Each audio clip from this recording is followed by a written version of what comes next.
Tugasku menemanimu.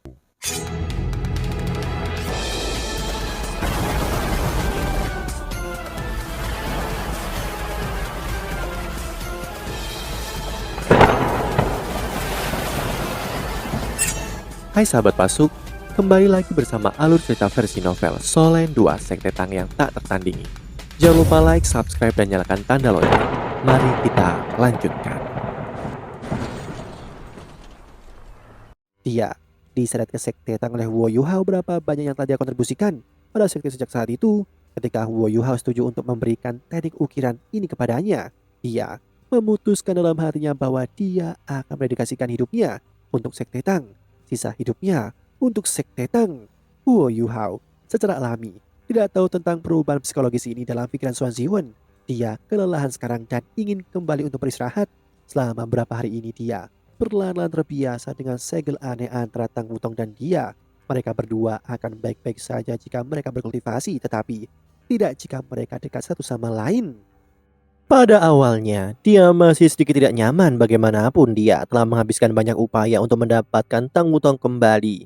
Dia benar-benar ingin selalu dekat dengannya, namun dia terlalu lelah selama beberapa hari ini. Setiap hari setelah dia selesai membuat alat jiwa, dia akan memiliki perasaan bahagia yang aneh ketika dia kembali ke kamarnya dan melihat Tang Wutong. Mereka makan bersama dan berkultivasi bersama di malam hari. Pelukan lembut membuat mereka berdua sangat bahagia. Depresi awalnya juga secara bertahap menghilang dan membuatnya sangat nyaman. Dia bahkan mulai menyukai gaya hidup ini. Dia membutuhkan waktu 1 bulan untuk menyelesaikan semua 13 formasi inti. Sejak dia menyelesaikan formasi inti ketiga, Xuan Ziwen dengan tegas menyerahkan semua pekerjaan kepadanya. Namun, alat jiwa kelas 9 masih tidak dibuat oleh Huo Yuhao sendirian. Meskipun dia menggunakan bilah ukiran hantu untuk menyelesaikan kulit terluar dan semua formasi inti, dia masih belum cukup baik untuk menyelesaikan langkah pemasangan dan pengujian akhir. Setelah beberapa kegagalan, ia membiarkan Xuan Ziwen menyelesaikan perakitan alat jiwa untuk mencegah formasi inti rusak. Tentu saja Huo Yuhao dan He Chaito belajar banyak dari seluruh proses ini, namun itu masih tidak membantu Huo Yuhao menjadi instruktur jiwa kelas 9 dalam 1 hari. Huo Yuhao tidak keberatan sama sekali. Dia tidak memiliki kemampuan instruktur jiwa kelas 9 pada awalnya. Jika bukan karena keajaiban tarian naga hujan, dia tidak akan bisa melakukan semua yang dia miliki. Selama sebulan terakhir, kemampuan Huo Yuhao dalam hal alat jiwa meningkat dengan pesat. Penelitiannya sendiri, bimbingan Xuan Ziwen dan tarian naga hujan membentuk kombinasi yang cocok yang membuatnya meningkat pesat. Dia juga memberikan tarian naga hujan ke Xuan Ziwen dan He Chaito. Itu sangat mendalam dan memahami itu sangatlah sulit. Selain itu, mereka berdua tidak memiliki bilah ukiran hantu dan dengan demikian mereka sangat lambat dalam belajar. Namun meski begitu, mereka masih belajar banyak ketika mereka menggabungkan teknik ukiran mereka sendiri dengan teknik baru ini. Mereka bertiga berhasil meningkat sangat cepat. Sebagai hasilnya, sebuah cahaya merah meluncur ke langit dan menerangi seluruh laboratorium. Penghalang biru es yang lembut melanda cahaya merah ini dan mencegah suhu tinggi yang digunakan untuk melelehkan logam agar tidak membakar lab. Selesai. Xuan Ziwen bertepuk tangan dan tampak sangat bersemangat. Tungku besar ditempatkan di meja laboratorium. Huo Yuhao dan He Chaito berdiri di samping. Mereka berdua tampak sangat senang. Setelah sebulan kerja keras, alat jiwa kelas 9 ini akhirnya selesai. Bahkan Xuan Ziwen sangat senang ketika melihat produk lengkap ini. Bagi seorang instruktur jiwa kelas 9, mampu menciptakan alat jiwa kelas 9 terutama yang dia teliti sendiri adalah hal yang sangat memuaskan. Saat dia bersemangat, Xuan Ziwen tanpa sadar melirik Huo Yuhao. Dia tahu bahwa tungku pil ini tidak akan dibangun begitu cepat tanpa tarian naga hujan.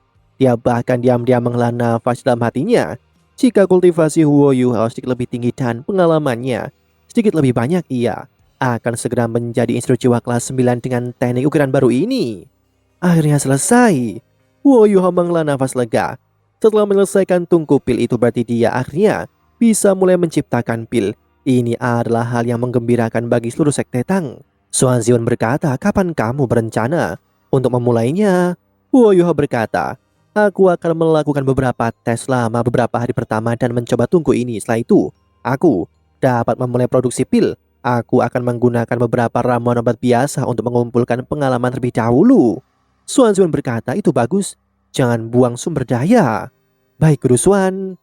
Selama beberapa hari berikutnya, Huo Yuhao tenggelam dalam upayanya untuk mencoba menciptakan pil. Harus dikatakan bahwa tungku pil kelas atas sangat membantu dalam penciptaan pil. Huo Yuhao juga tidak berani ceroboh. Sumber daya yang digunakan untuk mengolah pil sangat berharga. Membuang sedikit saja sudah sangat menyakitkan. Inilah mengapa dia menggunakan 5 hari untuk mengumpulkan pengalaman dia mengolah beberapa obat-obatan biasa dan mencobanya sendiri. Baru setelah memutuskan bahwa itu cukup efektif, ia mulai bersiap untuk mengolah pil. Akibatnya, laboratorium Sun Ziwon selesai ditempati oleh Huo Yuhao. Meskipun mengolah pil tidak sesulit menciptakan alat jiwa itu, masih tidak mudah untuk dilakukan. Huo Yuhao membawa kembali lebih dari 10 jenis harta berharga. Pertama, dia harus mengeluarkan obat terlebih dahulu. Setelah itu dia bisa mulai membuat pil. Kali ini dia bahkan tidak kembali ke kediamannya sendiri. Dia membuat dirinya sibuk di laboratorium. Setiap hari, Tang Wutong membawakan makanan dan minuman untuknya. Hari demi hari berlalu, selain Tang Wutong, bahkan Xuan Ziwen belum kembali ke laboratorium. Tang Wutong hanya membawakannya makanan setiap hari. Setelah itu dia akan menemaninya dalam kultivasi untuk memulihkan energinya. Tidak ada yang menyangka Huo Yuhao menghabiskan lebih banyak waktu mengolah pil daripada yang dia ambil untuk membuat tungku pil itu sendiri. Jika bukan karena fakta bahwa Tang Wutong memberi mereka kabar bahwa Huo Yuhao baik-baik saja, semua orang di Sekte Tang akan menjadi sangat cemas. 3 bulan. Huo Yuhao menghabiskan seluruh 3 bulan di laboratorium. Baik, kumpulkan sumber daya ini harus tersedia sesegera mungkin, kalau tidak, aula alat jiwa akan kosong dari sumber daya. Bebe menginstruksikan murid Sekte Tang.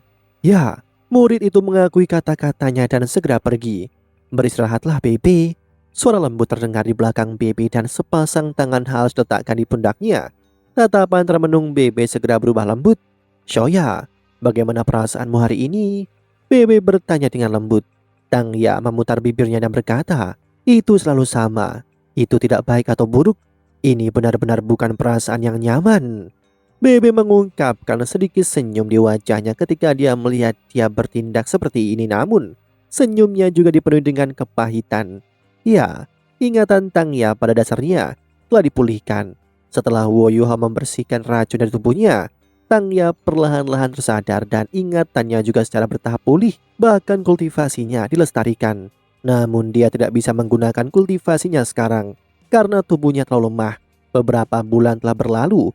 Dia sudah sangat kurus. Semakin kurus dia, kulitnya berubah menjadi warna putih pucat yang tidak sehat.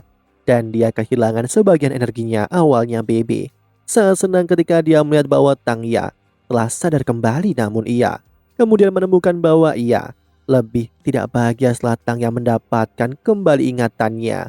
4 bulan telah berlalu sejak misi diumumkan.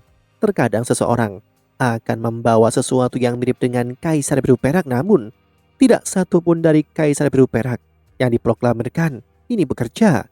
Seiring berjalannya waktu, semakin sedikit orang yang datang. Ini menunjukkan betapa jarangnya Kaisar Biru Perak. Bebe sangat sibuk dengan pekerjaannya setiap hari dan ia masih harus menghabiskan waktu bersama Tang Ya baru-baru ini. Ia merasa semakin lelah dibandingkan dengan kepahitan di hatinya. Tang Ya sangat senang setelah memulihkan ingatannya.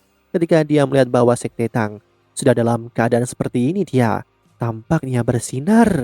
Namun bahkan jika dia dalam keadaan pikiran yang jauh lebih baik, tubuhnya masih terpengaruh oleh racun. Dia menyebut dirinya corong sebelumnya karena dia terus kehilangan energi kehidupan yang dia serap dari pelatih penjaga kehidupan.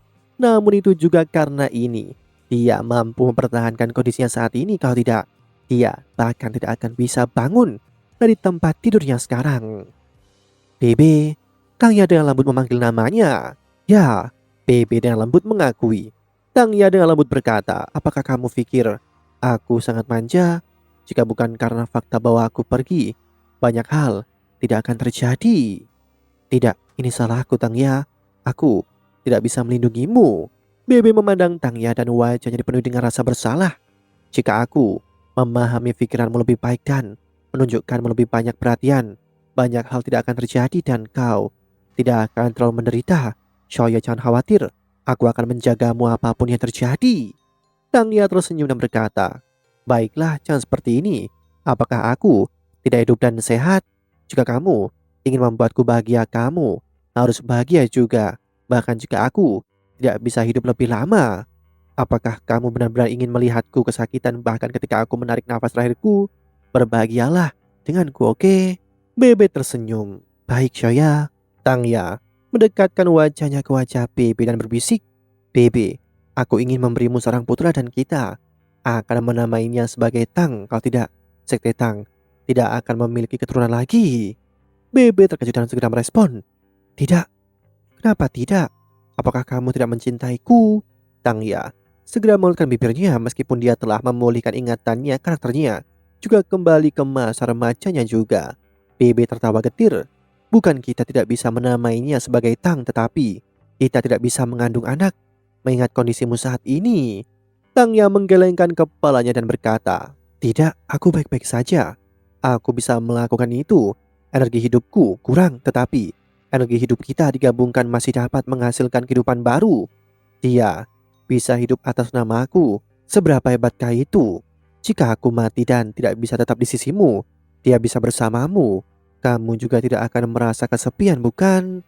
Tubuh Bebe gemetar dan air mata mengalir dari matanya. Dia memeluk erat ketika dia kehilangan kendali emosinya.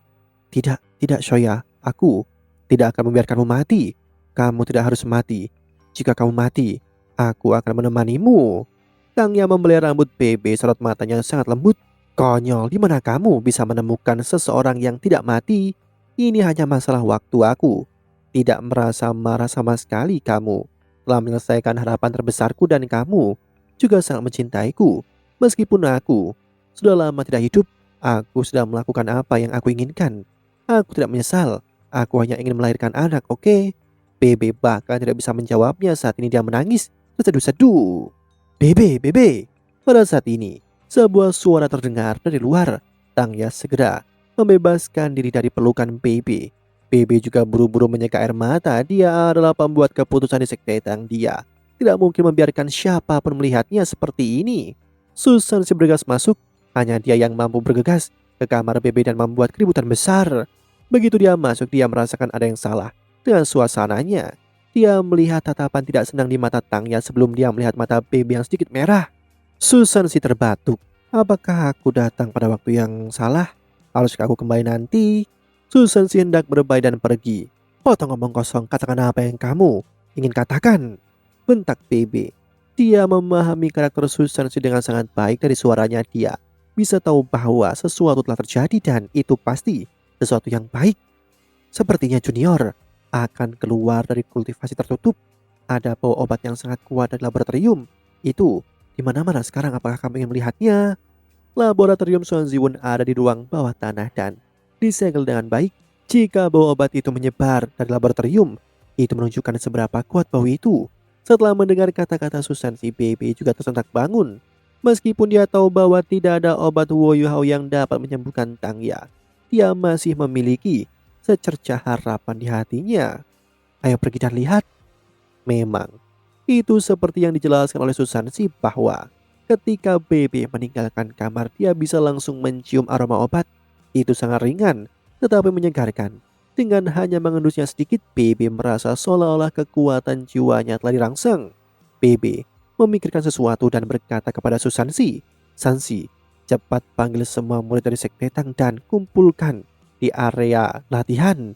Semua orang bisa bermeditasi bersama sekarang. Susan telah menjadi rekannya selama bertahun-tahun dan dia segera mengerti apa yang Bebe maksudkan. Ya, kenapa aku tidak memikirkan ini? Aku akan pergi sekarang. Kamu dan Shoya bisa pergi ke laboratorium dulu. Semakin dekat mereka ke aula alat jiwa, semakin kuat aroma obat itu. Bahkan dengan mengendusnya, mereka merasa sangat nyaman. Bahkan Tangya mengembangkan cahaya kemerahan di wajahnya. Obat ini sangat kuat. Obat macam apa yang dibuat oleh Junior? Itu sebenarnya sangat kuat. Demikianlah kisah untuk kali ini. Sahabat Pasuk, jangan sedih, jangan bimbang, apalagi galau. Karena aku kan selalu menemanimu.